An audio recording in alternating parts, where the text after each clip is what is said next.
We're unboxing the Cel-Fi wideband panel antenna. This is a directional antenna that can be used inside or outside. It supports cellular frequencies between 698 and 2700 MHz. It is typically meant for use with the Cel-Fi Go systems.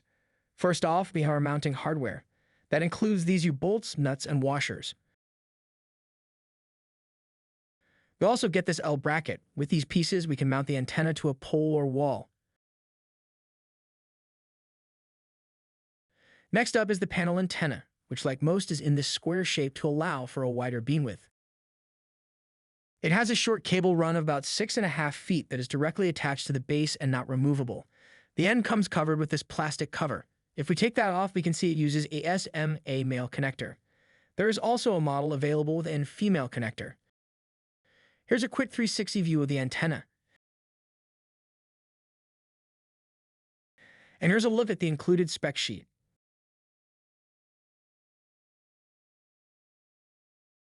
Thank you for watching. Please subscribe if you're interested in more videos like this.